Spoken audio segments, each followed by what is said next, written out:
I don't normally do this on Weekly 50, but I'm kind of making an exception here. This is very much a two-parter. This is the first in a series of two. And what I'm going to talk about this week with this particular photo is some things that worked, but some that didn't. And then next week, the follow-up with a similar photo, but a slightly different subject and a lot of things that I learned along the way. So this photo, I saw these little dried up leaves. I have no idea what kind of plant this is. If you know, great. I would love to hear more. But whatever these are, they're about the size of a quarter, this little clump that you see here.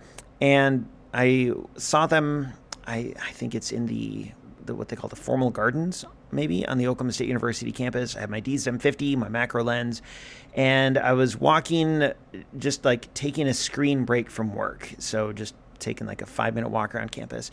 And I saw these and I thought, I wonder if I can get a good photo. And it wasn't quite working. I wasn't sure why, but something just wasn't quite clicking. And then it kind of hit, like, I know what I'm doing wrong. I should put the position myself so the sun is behind the subject and make them backlit. And it worked. It made a huge difference. And what you see now is this, it looks like it's emanating its own light. Like it's got its own light source as like an illuminated LED sign or something. And it's kind of cool. Like it's a pretty monochromatic image. It's very light. Patches are very light. Patches are very dark. The histogram on this is basically the letter. It's a U shape.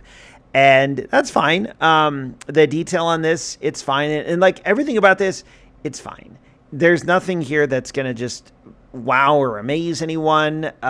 There's some things I could have done better. I shot this at f6.7, which I'm sure if my kids hear this, they will freak out because I just said 6.7.